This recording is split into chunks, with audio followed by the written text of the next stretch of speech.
empezando este maravilloso libro. Yo nunca lo había estudiado con detenimiento como ahora, y es muy bonito, realmente es muy bonito. Hechos capítulo 2, y vamos a leer empezando en el versículo 42. Se titula El espíritu del primer grupo. El espíritu del primer grupo. Por favor, Pablo, sí, te voy a pedir que nos guíes en una pequeña oración, pero ahorita será un poquito fuerte para que puedas grabar también aquí. Dios y Señor nuestro, te damos más que gracias de tenernos a cada uno de nosotros aquí, de salvarnos del terremoto del pasado.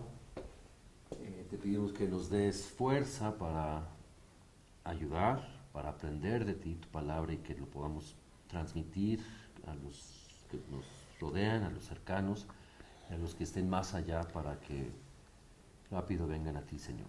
Te pedimos que ablandes nuestro corazón para que entendamos lo que quieras decir con el estudio bíblico de hoy que nos impartirá Carlos. Te pedimos por los que no pudieron llegar y te damos gracias en nombre de Cristo Jesús. Amén. Entre los que no pudieron llegar está Jesús Islas, cuyo abuelo murió esta mañana a las 7 de la mañana, y entonces está en el velorio, y Armando Pedraza también lo acompañó para que tengan la oportunidad de compartir la palabra de Dios, si se puede, ahí en ese lugar. Entonces, bueno, pues finalmente nos tocará a todos. La muerte no va a perdonar a nadie, es cuestión de tiempo, ¿no? Hechos capítulo 2, empezando en el versículo 42, la palabra de Dios dice así: y perseveraban en la doctrina de los apóstoles, en la comunión unos con otros, en el partimiento del pan y en las oraciones. Y sobrevino temor a toda persona, y muchas maravillas y señales eran hechas por los apóstoles. Todos los que habían creído estaban juntos y tenían en común todas las cosas, y vendían sus propiedades y sus bienes y los repartían a todos según la necesidad de cada uno. Y perseveraban unánimes cada día en el templo, y partiendo el pan en las casas, comían juntos con alegría y sencillez de corazón, alabando a Dios y teniendo favor con todo el pueblo. Y el Señor añadía cada día a la iglesia los que habían de ser salvos. El paraíso. Realmente ha sido muy bonito lo que hemos estado viendo, de cómo la tragedia de matar a Jesús, y los apóstoles muy acongojados, muy tristes y muy confusos, no supieron qué hacer, inclusive escondidos estaban, porque creían que también a ellos les tocaría la misma suerte de una muerte terrible como la que vieron que tuvo Jesús. Pero Jesús cumplió lo que les había dicho muchas veces, de que Él resucitaría al tercer día. Y resucitó ante la incredulidad de ellos, y ya vimos un poco de eso, y todo cambió, porque empezaron a ver que realmente todo lo que Jesús decía, había dicho, pues se iba a cumplir, y que era parte de un plan general que Dios tiene para todos los siglos, que era necesario que el Cristo padeciese y fuese muerto, pero que resucitase al tercer día. Y durante 40 días después de su resurrección estuvo con ellos y dándoles más instrucción, para que ahora serían ellos los que llevarían la predicación de las buenas nuevas por todos lados. Nos acordamos que Él dijo que por favor se resguardaran y esperaran la promesa de la llegada del Espíritu Santo. 50 días después de la resurrección de Cristo, en el día de Pentecostés, estando juntos conforme a la obediencia que tenían para la instrucción que recibieron en un aposento alto. Todos los cristianos, ¿y cuántos eran todos los cristianos? 120. Aproximadamente 120. Ese era el grupo que Jesús había solidificado. Ese día hubo un gran estruendo, un gran viento, y había mucha gente en Jerusalén porque era un día especial, una fiesta de los judíos, en donde muchos judíos del exterior iban a Jerusalén para celebrar la fiesta. Y entonces pues ellos oyeron todo este estruendo. Yo no sé si además fue un temblor o algo, ¿verdad? Pero sí dicen que fue un viento muy fuerte, y ellos recibieron el Espíritu Santo. No lo recibieron porque ya lo habían recibido. Cuando uno tiene a Cristo en su corazón, ya tiene el Espíritu Santo, pero lo que recibirían es el poder de externarlo, ¿sí?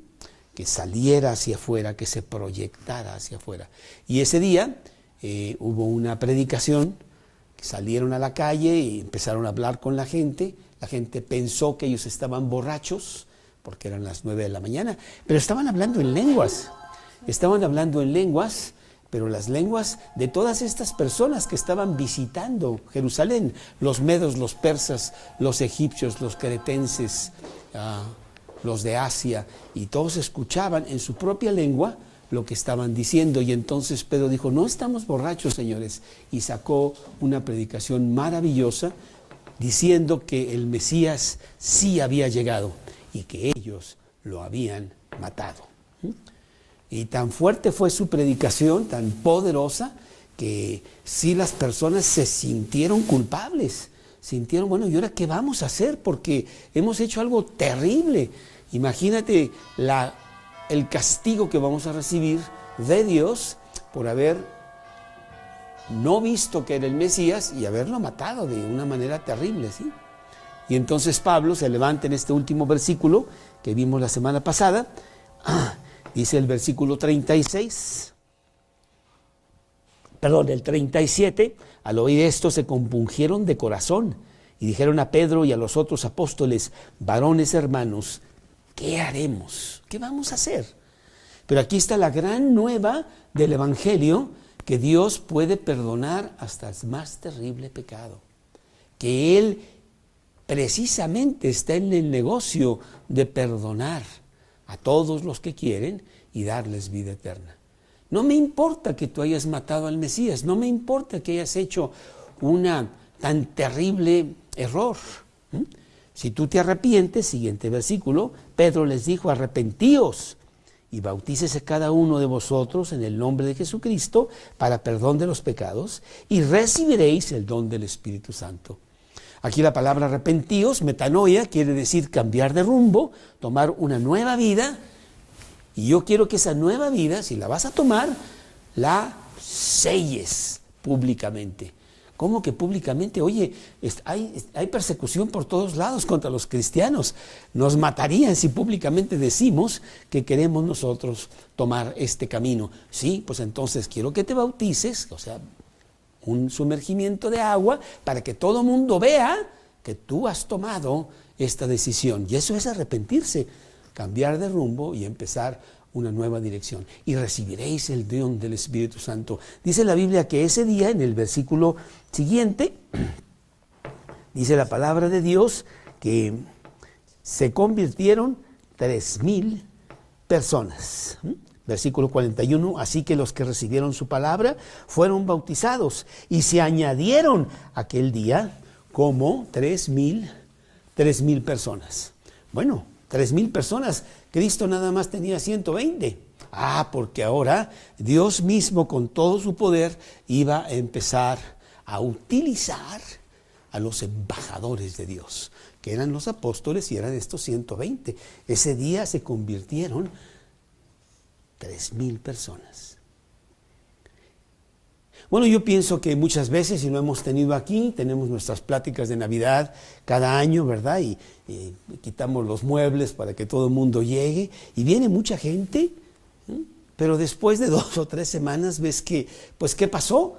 Aquellas que aquí ya otra vez somos un grupo más reducido, porque sí hay un costo para seguir a Cristo. Hay un arrepentimiento, un cambio de mente, un cambio de vida. Yo ya no soy la misma persona, yo ya no me mando a mí mismo, yo ya tengo un dueño y Señor que se llama Cristo. Y ahora con un libro de instrucciones voy a aprender una nueva vida, inclusive muy diferente a la que está allá afuera en el mundo, cuya filosofía es en contra de Dios. Entonces voy a empezar a ir contra toda esta filosofía que ellos tienen y eso cuesta.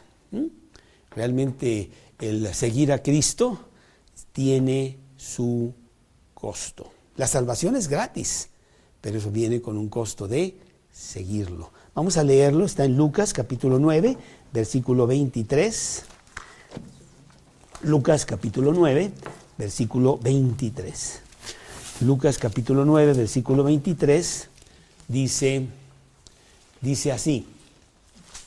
Lucas 9, 23. Y decía a todos, Jesús, si alguno quiere venir en pos de mí, niéguese a sí mismo, tome su cruz cada día y sígame. ¿Sí? Entonces ya no es hacer lo que yo quiero, es seguir los lineamientos de Jesús y hacer lo que Él quiere.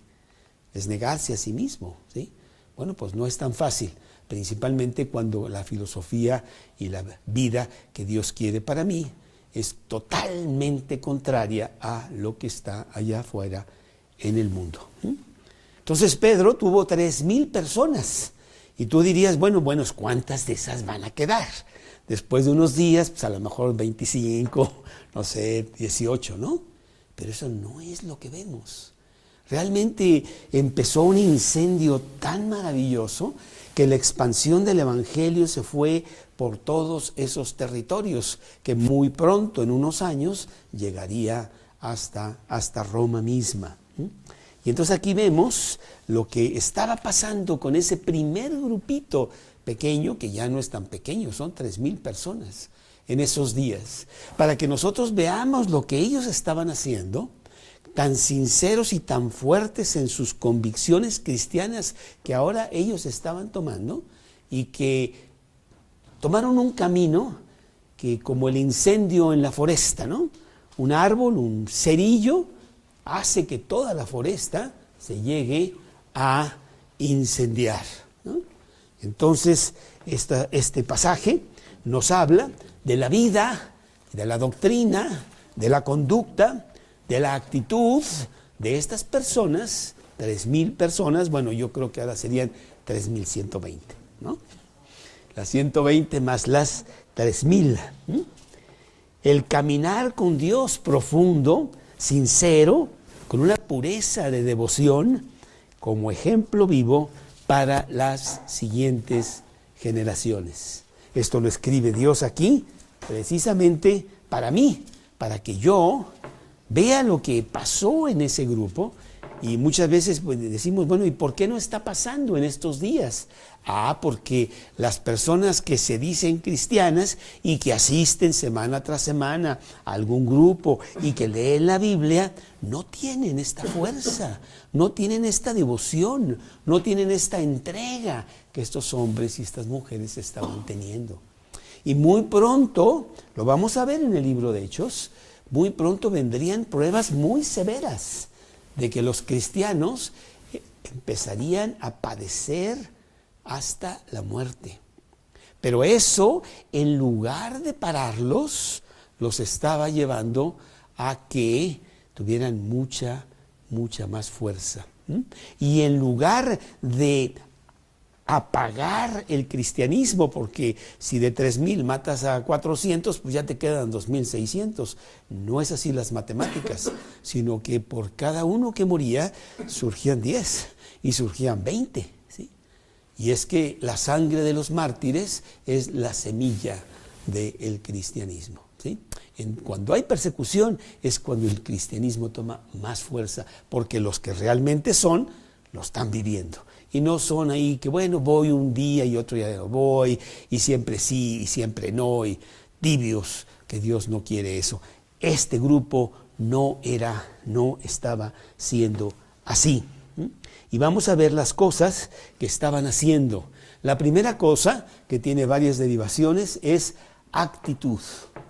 Ellos tenían una poderosa actitud interna que después salía hacia afuera. Y lo vemos en estos versículos. Aquí en el primer versículo que vamos a analizar, que es el versículo 42, número 1, un grupo que perseveraba. Dice, y perseveraban. Este grupo era un grupo que perseveraba. Una de las cualidades más fuertes que puede tener una persona es precisamente la perseverancia, ¿no? A veces, ¿cuántas personas quieren hacer algo? Pues, por ejemplo, vamos a aprender alemán, ¿no? Y realmente con mucho entusiasmo lo haces por 1 y por 2 y por 3 años. Pero pues no, porque después lo dejas, porque ya estás pensando, no, mejor voy a aprender bien a jugar ajedrez, y ya estás en otra cosa, ¿no? Y realmente no perseveras y no consigues aquello. Si eso lo hacemos en las cosas del mundo, pues cuánto más en las cosas de Dios. ¿Cuántas veces nos han preguntado si los estudios bíblicos que tenemos cada semana y que hemos tenido ya por muchos años, pues son, y vienen y dicen, ¿y cuántas semanas es el curso de la Biblia, no? Bueno, pues son algunas semanas, es toda la vida. Es realmente la perseverancia de seguir y seguir y seguir. Cuando las cosas están bien, cuando las cosas están mal, cuando tienes ganas, cuando no tienes ganas, ¿no? Por ejemplo, la lectura de la Biblia, que es un requerimiento esencial para el cristiano, es todos los días. Y a veces tú te levantas y tú dices, no, tengo muchas cosas que hacer y no sé qué, o no tengo ganas, hoy no voy a leer. Bueno, pues está muy mal, ¿verdad? Es como decir, pues hoy no voy a comer. Pues sí, comerías de todas maneras. Hay que perseverar. 3,000 personas que mostraron el ser genuinas al perseverar, esas 3,000, e ir a sus casas y ellos hablarles a otros para que pronto se duplicara el número de los cristianos, sin importar la terrible persecución que ya estaba por todos lados contra los cristianos. La perseverancia es precisamente, Armando, una marca de salvación. En donde tú puedes decir, bueno, ¿realmente soy cristiano o no lo soy? Pues analiza tu vida. Yo llevo 40 años, no te quiero decir que han sido fantásticos, pero ahí estoy, ¿no? Y esa es una marca de que realmente sí eres cristiano, porque estás perseverando, ¿sí? Juan, capítulo 8, versículo 31, Juan 8, 31, Juan capítulo 8, versículo 31. Dijo entonces Jesús, dice Juan 8, 31, y si yo me adelanto un poquito, no importa, yo te lo voy a leer. Dijo entonces Jesús a los judíos que habían creído en él, si vosotros permaneciereis en mi palabra, seréis verdaderamente mis discípulos y conoceréis la verdad y la verdad os hará libres. Aquí la palabra permanecer hasta el final. Hay otro versículo muy bonito que lo acabo de citar ayer en otro estudio, que es Mateo capítulo 24, versículo 13. Mateo 24, 13, y que dice así, Mateo 24, 13, Mateo 24, 13, mas el que persevere hasta el fin, ese será salvo. Y a veces está mal entendido. Quiere decir que si yo no persevero hasta el fin, yo no soy salvo. Eso no es lo que está diciendo.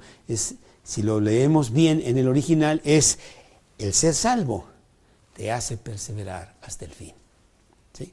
Esa es la marca de tu cristianismo, que no importa, tú has tomado una decisión y has empezado a caminar en el camino de Jesús y no te va a parar nadie, porque además detrás de ti está el poder del Espíritu Santo que te va llevando. Y si te llegas a caer, Él te levanta y seguimos adelante, porque dice Filipenses 1:6, estando persuadido de esto, que el que comenzó la buena obra en vosotros, la terminará hasta el día de Jesucristo, una gran promesa para todos nosotros. Y estas personas tenían esa cualidad que ya, esa actitud interna de perseverar. Yo no me echo atrás, como dice ese corito de los niños, voy a seguir.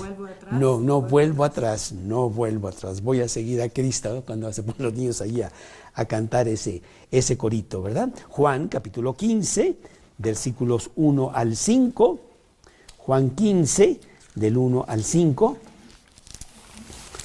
que dice así: yo soy la vid verdadera y mi Padre es el labrador. Todo pámpano que en mí no lleva fruto lo quitará, y todo aquel que lleva fruto lo limpiará para que lleve más fruto. Entonces esa pequeña ramita adherida a la vid, ahí está, y la savia de Jesús está circulando para que lleve mucho fruto, ¿sí? Y eso es lo que estas personas estaban realmente teniendo. Eso iba a traer un gran resultado, porque va a llegar el punto en donde, oye, ya paren a los cristianos, realmente es terrible lo que está pasando aquí, ¿no? Ya lo mencionaba yo con esta chica yo que tenía 14 años, cuando ella recibió a Cristo y hablaba de Cristo en la escuela por todos lados, una niña que estaba incendiada para Jesús, y la mandaron llamar de la dirección y le dijeron: a ver, ¿cuántos son ustedes? Y dijo: pues somos dos. ¿Dos? ¿Cómo? Pues y están incendiando toda la escuela. Pues sí, porque esa es la fuerza que tenían para hablar de Cristo por todos lados, ¿sí? Entonces, una marca poderosa de estas 3,000 personas es la perseverancia. No aquellos que vienen 2, 3 veces, o vienen medio año, o no, esos no van a salir adelante. Ese no es el cristianismo, ¿no? Primera de Juan, capítulo 2, versículo 19. Primera de Juan, capítulo 2, versículo 19. Dice así en Primera de Juan 2, 19. Para aquellas personas que no están perseverando. Salieron de nosotros, dice Juan. Salieron de nosotros, pero no eran de nosotros. Porque si hubieran sido de nosotros, habrían permanecido con nosotros.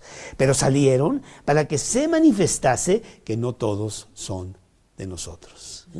Entonces, el cristianismo no es venir y hacer una pequeña oración, ¿no? Ay, sí, yo recibo a Cristo, quiero que sea mi Salvador. Ay, sí, qué bonito. Y eso no es el cristianismo. Ese es el inicio del cristianismo. Pero luego esa decisión es reafirmada con perseverancia, en donde Cristo mismo te va llevando un año y otro año y otro año, ¿no? He estado yo muchas veces, me encuentro a personas a las cuales les hablé de Cristo hace mucho tiempo, y lo primero que me preguntan: ¿sigues en eso? Pues sí sigo en eso, porque es una marca de que yo soy cristiano. Perseverancia. Pero número 2, perseverancia es una de las cosas, pero dentro de las actitudes que estamos viendo está, aquí dice: y perseveraban en la doctrina de los apóstoles. Número 2, sana doctrina. ¿Cómo podemos nosotros tan fácilmente caer en leyendas, en fábulas, en lo que otros dicen? Y ahora con toda la tecnología que tenemos, hay 10,000 películas de la Biblia, y entonces te metes a Netflix y ahí dice David y Goliat, y pones la película y este hombre, muy bonita la película, pero te vas dando cuenta de que no está haciendo la película lo que dice la Biblia acerca de David y Goliat. Y entonces estás teniendo muchas cosas que no son de la Biblia, que te llevan a no tener la doctrina adecuada. Estás edificando un edificio en donde se te están olvidando muchos peldaños, y cuando vengan las pruebas se te va a caer, ¿sí?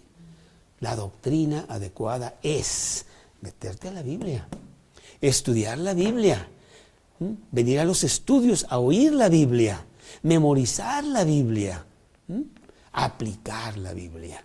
Y poco a poco, claro que al principio dices: oye, pues ¿dónde empiezo? Está muy grandote esto, pero es como todo.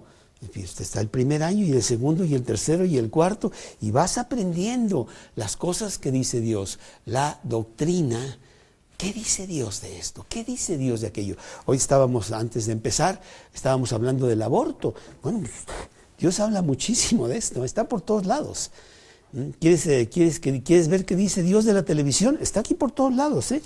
La palabra televisión no está aquí, pero los principios que rigen nuestro comportamiento en todas las áreas de la vida, aquí están.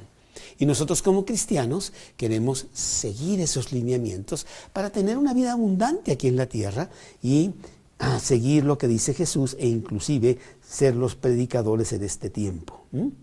Lo que hacían ellos, cuando dice que perseveraban en la doctrina de los apóstoles, es que se metían a la Biblia. ¿Qué hacemos aquí los jueves? Yo tengo varios juegos cristianos con los dados y podemos jugar muy padre y sacar las palomitas, ¿no? Y podríamos cantar también un rato, ¿verdad? Que no lo hacemos mucho para no molestar a los vecinos, pero los domingos lo hacemos. Podríamos hacer muchas cosas, pero ¿qué es lo principal? ¿Qué es lo fuerte de lo que tenemos que hacer? Es conocer lo que dice la palabra y realmente desmenuzarla y ver los principios, ver la doctrina de Jesús. Primera de Pedro, capítulo 2, versículo 2. Primera de Pedro 2:2. Y eso es lo que estas personas estaban haciendo. Estaban ellos en la doctrina de los apóstoles. Primera de Pedro, capítulo 2, versículo 2, dice así: desead como niños recién nacidos la leche espiritual no adulterada, para que por ella crezcáis para salvación. ¿De qué leche se está refiriendo? Esta es la leche espiritual no adulterada, ¿sí? Esta es la leche que necesitamos para fortificar los huesos espirituales y crecer, como lo hace un bebé con las cosas físicas. Le dan su leche y se la dan con cierta disciplina, con cierta regimentación, para que este niño crezca. Y eso es lo que necesitamos nosotros. Desde el primer día me dijeron: Carlos, si tú quieres tener éxito en la vida cristiana, es muy importante que leas la Biblia diario. Leer, estudiar, meditar, memorizar, aplicar. Y poco a poco uno va saliendo, ¿no? Y llega a ser un hábito. En donde yo me acuerdo que lo que yo hacía siempre, yo me despertaba y prendía el radio. Bueno, eran tiempos de que apenas sí había radio, ¿no? Y entonces, la televisión, después la televisión, aunque fuera en blanco y negro. Pero bueno, y entonces te decían todas estas noticias: se murió toda eso y no sé qué, y ya mataron a no sé cuánto, y así empezaba yo mi día. Y sería yo así en la mañana, ¿no? Y aprendí a decir: no, Señor, lo que yo debo de hacer en la mañana es leer mi Biblia, para salir poderoso a enfrentar las cosas del día. Dejé todo aquello, no me importa qué pasó en Pakistán, yo voy a leer mi Biblia. Y entonces, bueno, hay un cambio muy, muy importante. Y eso lo he estado haciendo durante 40 años. Pues imagínate qué cambios hay cuando eso pasa. Una verdadera prioridad en la palabra de Dios. Primera de Timoteo 4:6. Primera de Timoteo 4:6. En las TES está Primera de Timoteo, Tesalonicenses, Timoteo, Tito, un poquito antes de Hebreos. Primera de Timoteo, capítulo 4, versículo 6. Si esto enseñas a los hermanos, serás buen ministro de Jesucristo, nutrido con las palabras de la fe y de la buena doctrina que has seguido, le dice Pablo a Timoteo. Y el versículo 11 ahí mismo dice: esto manda y enseña. ¿Qué es lo que manda y enseña? Versículo 13. Entre tanto que voy, ocúpate de la lectura, la exhortación y la enseñanza. Durante años, todos los jueves hemos estado escudriñando, hemos estado desglosando, desmenuzando lo que dice la palabra de Dios, como estamos haciendo hoy con estos cuantos versículos, ¿sí?, que dicen muchísimo. Y esto es lo que estos hombres estaban haciendo, nutriéndose en las cosas que dice Jesús. Imagínate qué equivocados estaban en el Imperio Romano, ¿no? En donde era pues todo un relajo la vida de todo el mundo, y aunque tenía ciertas leyes, pues eran injustas, y la esclavitud y todas estas cosas. Y de repente estaban aprendiendo lo que dice Dios, y poco a poco estaban cambiando para tener una vida ordenada conforme a las enseñanzas de Dios. La doctrina sana. Número 3. Dice aquí, ahí mismo en ese versículo, dice en la comunión unos con otros. Puedes poner ahí número 3, la comunión. Qué importante es que nos juntemos como cristianos para edificarnos unos a otros, para consolarnos unos a otros, para exhortarnos unos a otros, e inclusive para reprendernos unos a otros. Acudid, por favor, mira esto, lo otro, órale, vámonos. Y, ay, qué bueno que me dices, que tiene alguien que me diga algo para yo corregir mi rumbo. Dios hace que haya un pequeño grupito y que sean pequeños para que haya esa comunión. No sé cuántas veces has ido tú a una cena en donde hay 400 y tú llegas y dices, no voy a poder hablar más que con 5, cuando mucho, y los demás, pues es un tumulto, ¿no? Y realmente vemos cómo los grupitos siempre fueron pequeños. Jesús tuvo 12.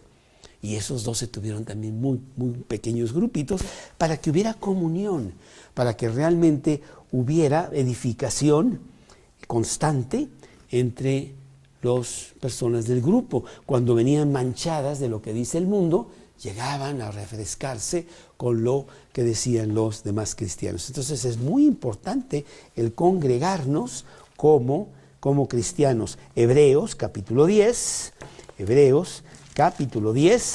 los versículos 24 y 25. Hebreos, capítulo 10, 24 y 25, que dice así: y considerémonos unos a otros para estimularnos al amor y a las buenas obras, no dejando de congregarnos, como algunos tienen por costumbre, sino exhortándonos, y tanto más cuando veis que aquel día se acerca. ¿Sí? Bueno, pues yo, en realidad durante esos años en donde yo iba a todos estos estudios y me sentaba a escuchar, a mí me encantaba llegar al estudio, escuchar la plática y luego hablar con otros, en donde me decían pues que vieron un versículo, y yo era nuevo totalmente. ¿Dónde está ese versículo? Ay, mira, uy, qué bonito, ¿dónde lo sacaste? Y nos exhortábamos, nos estimulábamos unos a otros, en medio de lo que el mundo de allá afuera te quiere tumbar y quiere decirte que debes de dejar eso, claudicar y dedicarte más bien a seguir al mundo. Pues estas personas no lo hacían así, ya se estaban juntando para estimularse unos a otros. Número 4, el partimento del pan, dice aquí. ¿Sí? Bueno, pues en realidad una cosa que hizo Jesús es quitó todas aquellas ceremonias exteriores que había en el Antiguo Testamento, que son muchas y que nada más te hacen mecánicamente hacer una serie de cosas. Las quitó, y nada más dejó 2.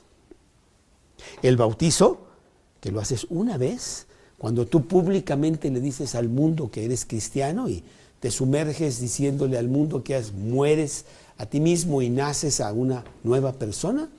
Y la cena del Señor. Y la cena del Señor no es más que juntarnos con un poquito de pan o algo, una galleta y un poco de jugo de uva, y recordar aquello y agradecer a Dios que Él hizo por nosotros. Y esto lo estaban haciendo ellos. Queremos siempre recordar lo que dice Jesús. Esto lo vemos en 1 Corintios, capítulo 11, 1 Corintios, capítulo 11, 1 Corintios capítulo 11, que dice, porque yo recibí del Señor, versículo 23, porque yo recibí del Señor lo que también os he enseñado, que el Señor Jesús, la noche que fue entregado, tomó pan, y habiendo dado gracias, lo partió y dijo: tomad, comed esto es el cuerpo que por vosotros es partido, haced esto en memoria de mí. Y eso es lo que hacemos. Yo quiero recordar constantemente y estar muy agradecido con Jesús porque yo tengo mis pecados perdonados. Te limpia, te purga de muchas cosas que andan por ahí y te hace como que arrancar de nuevo, ¿no? Con el partimento del pan, ¿sí? Número 5, también otra cosa que hacían esas personas durante esos tiempos, que es muy importante, dice aquí, y la oración. La oración es muy importante. La oración individual, que tú vas con Dios y tú le pides por tus cosas, y la oración como grupo. Precisamente la semana pasada tuvimos una cadena de oración en donde cada uno tomó 10 minutos o 5 minutos y se apuntaron para que fuera toda una cadena y oráramos por nuestro México, que está muy dolido físicamente. Y a veces debemos de hacer eso como grupo, orar porque podamos llevar la palabra a otros y que realmente escuchen, que sí haya personas que digan, oye, yo quiero, a ver, explícame bien, esto es muy bonito, y que vengan al conocimiento de Jesús. La oración es importantísima porque cuando oramos estamos moviendo los músculos de Dios. Dicen que la oración son el nervio que mueve los músculos de Dios. ¿Sí? Entonces la oración es muy importante, pues todos estos estaban haciendo grandes cosas. Lucas 18:1, la oración, Lucas 18:1, que dice, Lucas 18:1, también les refirió Jesús una parábola sobre la necesidad de orar siempre y no desmayar. Debemos de orar continuamente. Primera de Tesalonicenses 5:17, que dice, orad sin, ya ves, Calumnia ya se lo sabe de memoria, orad sin cesar, ¿sí? Pues sí, realmente,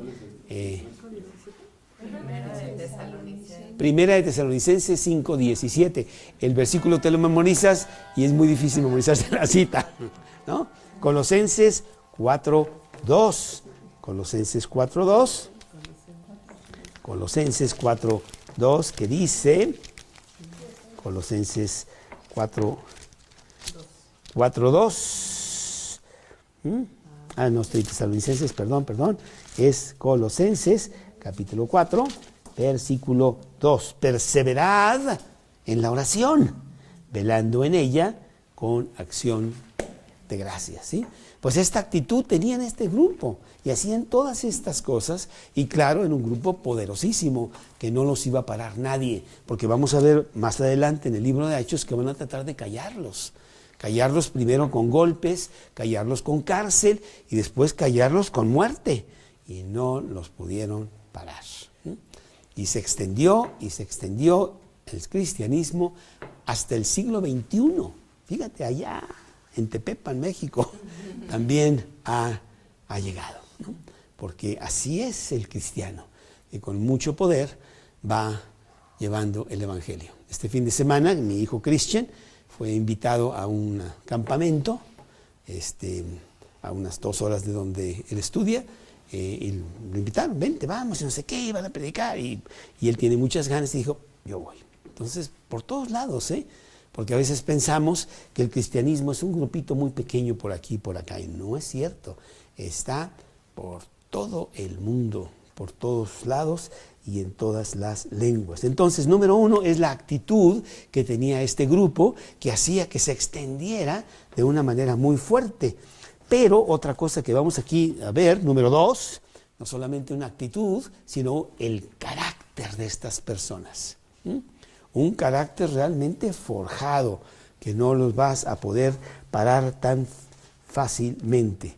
Y dentro de este carácter, lo vemos en el versículo siguiente, en el versículo 43, número 1, había un sentido de temor. Dice aquí, y sobrevino temor a toda persona.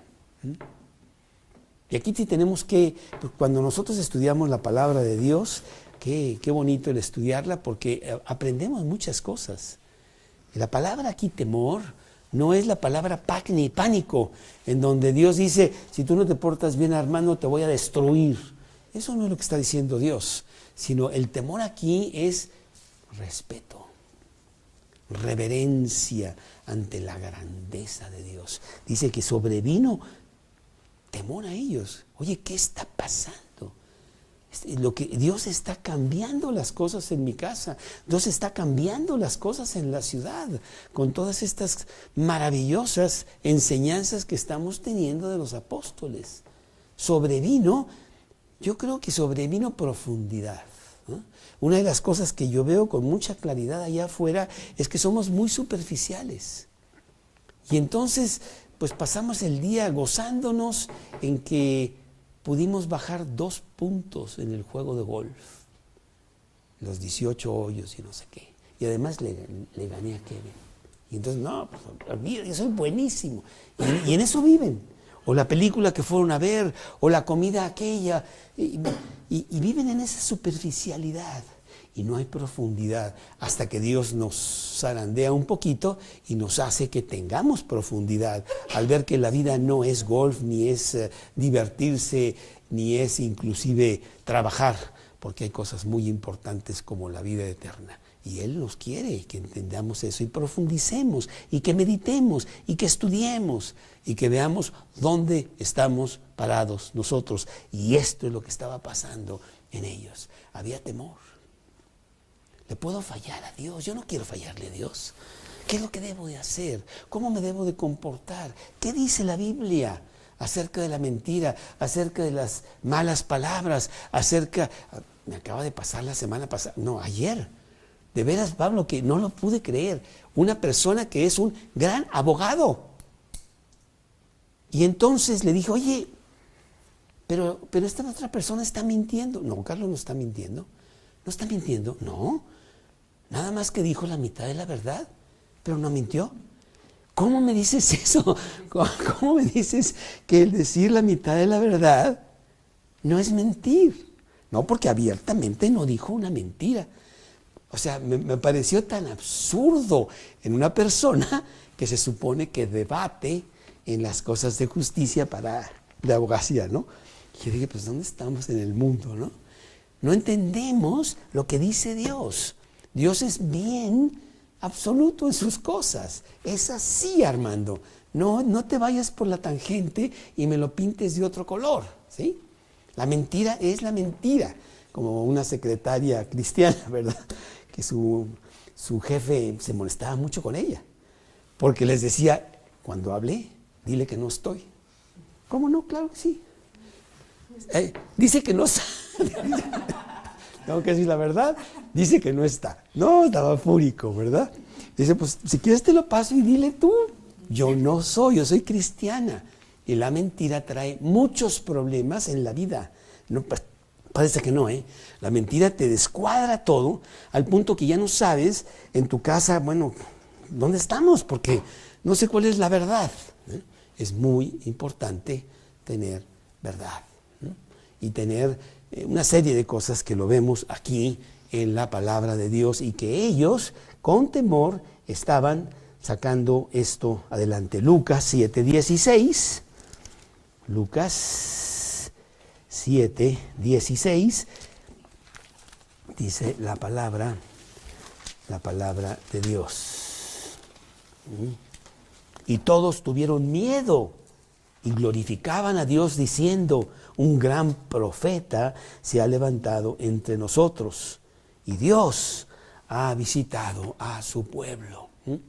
Sí, cuando ves a los cristianos que, bueno, yo tuve también la experiencia de un padre que tuvo que decir la verdad contra su hijo y le llevaron, no sé, 20 años de cárcel. Yo no puedo protegerte, tú hiciste esto, está muy mal y tú tienes que pagar.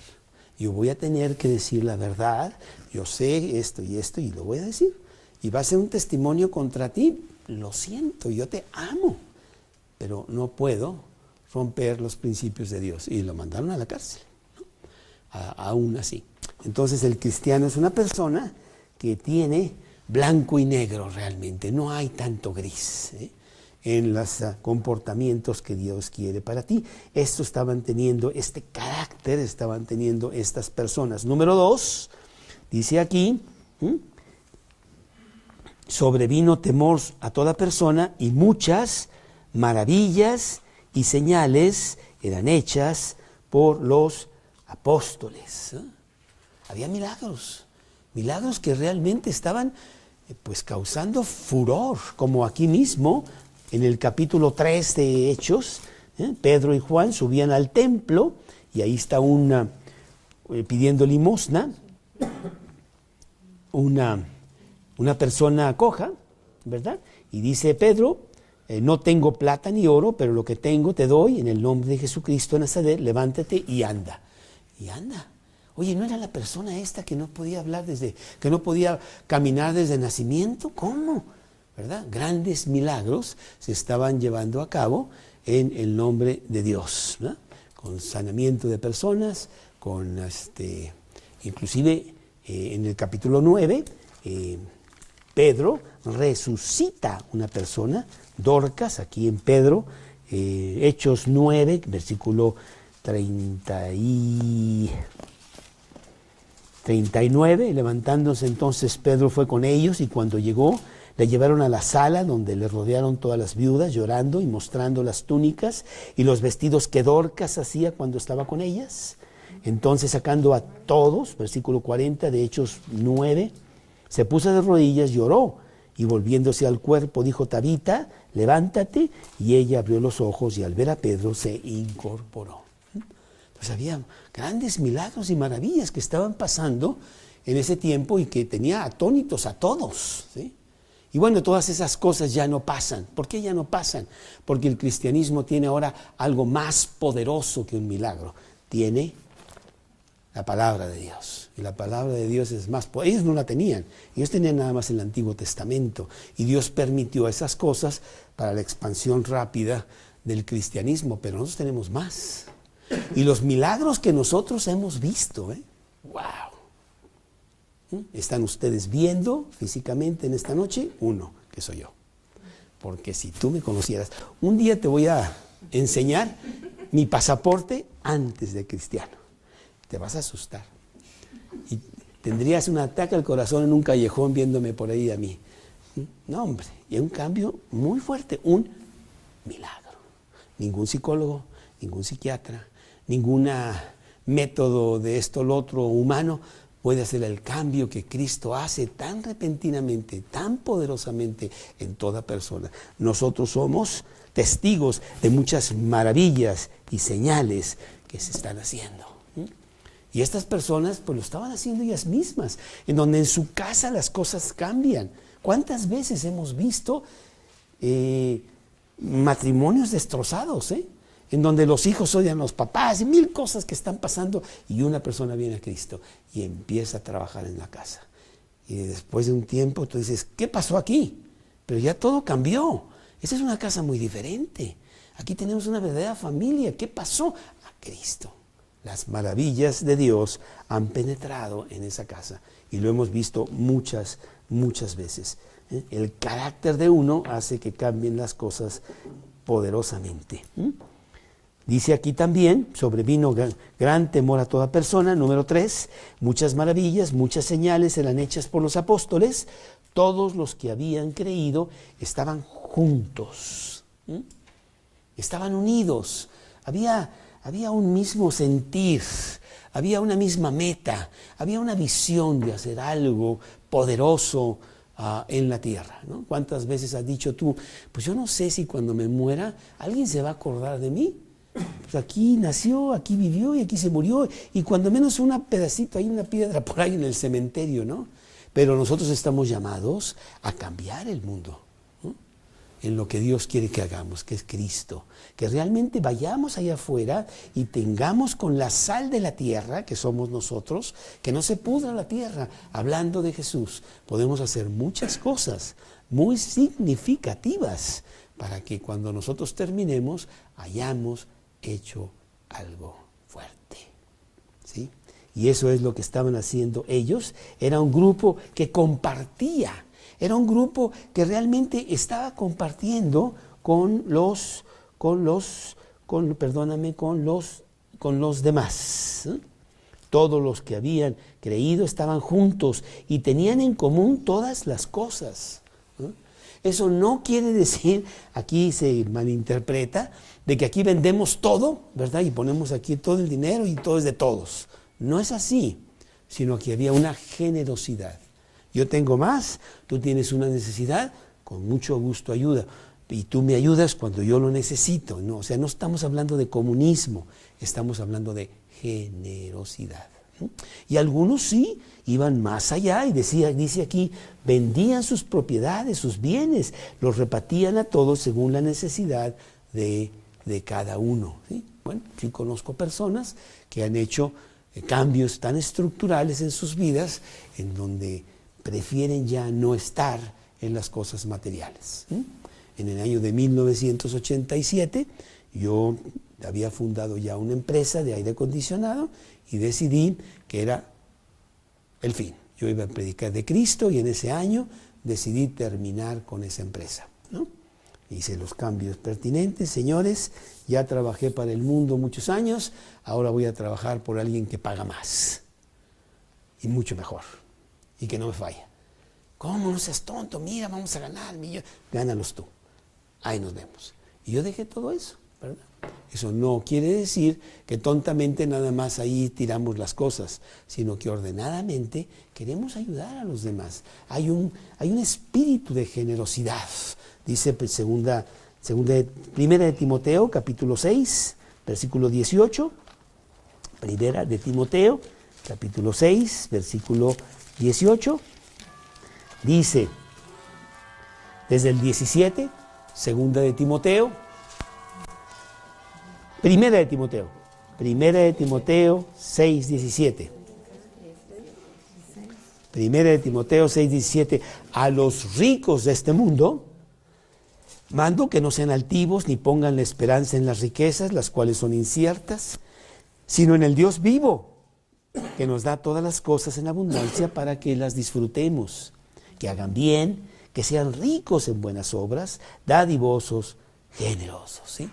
Entonces Dios quiere que nosotros, y todos somos ricos, ¿eh?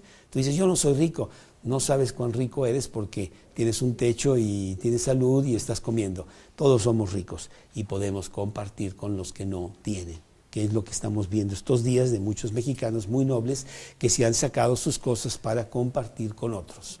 Un pueblo muy noble como es el pueblo mexicano. Desgraciadamente nos falta tener liderazgo, no tenemos líderes, pero algún día vendrán y van a sacar a este pueblo que esa generosidad y eso salga adelante para que conozcan a Cristo y puedan ser guiados bien. No son guiados bien. México es una bomba atómica que todavía no ha explotado porque no han llegado los líderes adecuados. Pero bueno, ese es otro tema.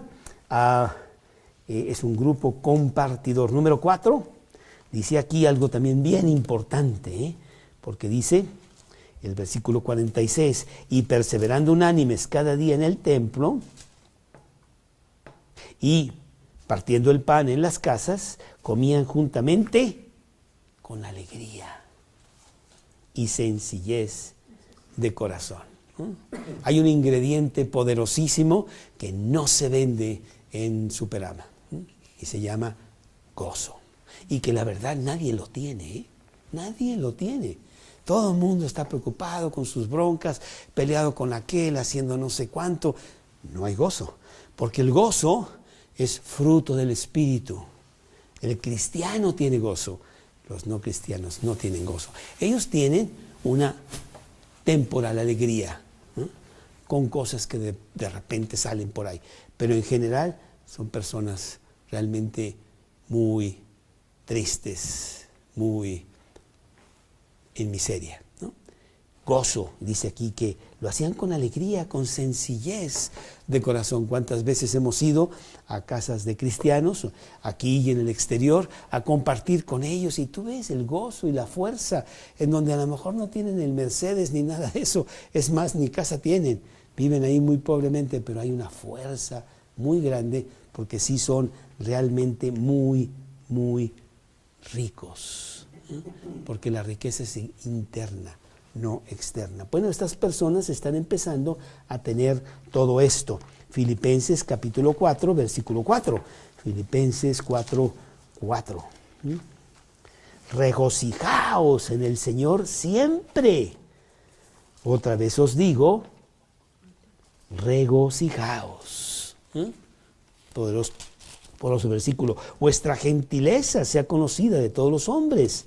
El Señor está cerca. ¿Sí? Pues realmente sí es muy bonito los cambios que estas 3,000 personas estaban teniendo y cómo iban a cambiar totalmente al Imperio Romano. Quiero decirte que se hicieron todo lo que se pudo por destruir el cristianismo. Echarlos a los leones, usarlos de antorchas vivas, hicieron 1000 cosas. Pero en el año 312, el emperador Constantino se convirtió a Cristo. Entonces, lejos de apagar el cristianismo, ahí está, por todos los siglos, no terminará, porque Cristo no lo permitirá. Ahí seguimos. La tercera cosa, la última, vimos ya la actitud de estas personas, vimos el carácter de estas personas y lo más bonito, el impacto que estaban teniendo estas personas. Impacto, exactamente. Un testimonio poderoso que estaba causando estragos, y eso está en el versículo 47, que dice, alabando a Dios, teniendo favor con todo el pueblo. El pueblo que decía los cristianos no, pues los estaban empezando a admirar. A lo mejor no se convertían en cristianos, pero sí los admiraban, ¿no? Estos tipos, la verdad, mis respetos. Pero más importante, el Señor añadía cada día a la iglesia los que habían de ser salvos. Las personas estaban viniendo a Cristo por toneladas, por el testimonio de los que estaban hablando, ¿sí? Hechos 16:5. Aquí dice que cada día venían nuevos cristianos a Cristo. Vamos a ver qué dice 16:5. Dice 16:5 de Hechos. Así que las iglesias eran confirmadas en la fe y aumentaban en número cada día. No estaban aumentando personas cada día, que dice aquí iglesias, grupos enteros se estaban convirtiendo a Cristo. Había empezado el incendio poderoso del cristianismo y no lo iba a parar nadie con estas personas. ¿Qué es lo que está pasando el día de hoy? Que bueno, van muchas personas a los templos y van muchas personas a leer la Biblia, pero no pasa nada. No pasa nada porque esas personas no están teniendo todas estas cosas que son vitales para cambiar a México. La persona que a mí me trajo a Cristo siempre me decía, Carlos, no ha llegado una persona, incendia todo México. Porque eso es lo que toma. Un cerillo incendia todo el bosque. Una persona. Una persona entregada a Cristo, no sabes lo que haría. Pero pues estamos llenos de personas tibias, que bueno sí, bueno no, y ahí jugamos al cristianismo. El cristianismo no es un juego. La vida eterna está en entredicho. Entonces, actitud, carácter, impacto de este grupo que empezaba en esos días primeros del primer siglo. Maravilloso, muy bonito. Y eso lo queremos para nosotros mismos. Aquí tenemos un grupo que, sobran personas, para incendiar. Mira, tenemos muchas. Para incendiar a todo México. Que no nos pase como Gedeón, que fue a batallar contra el enemigo, llevaba 10,000 personas. Y Dios le dijo, Gedeón, son muchas. Que vayan a tomar agua al río. Y los que tomen agua como lo hace un perro, que lo lamen el agua, me lo separas. Quedaron 300.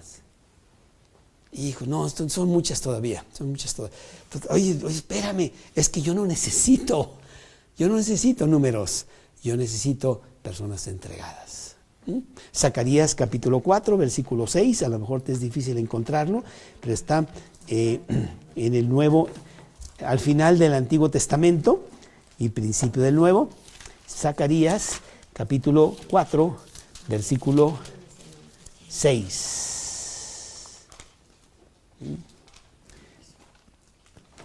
Zacarías capítulo 4, versículo 6, que dice: entonces respondió y me habló diciendo: esta es la palabra de Jehová a Zorobabel, que dice: no con ejército, ni con fuerza, sino con mi espíritu, ha dicho Jehová de los ejércitos.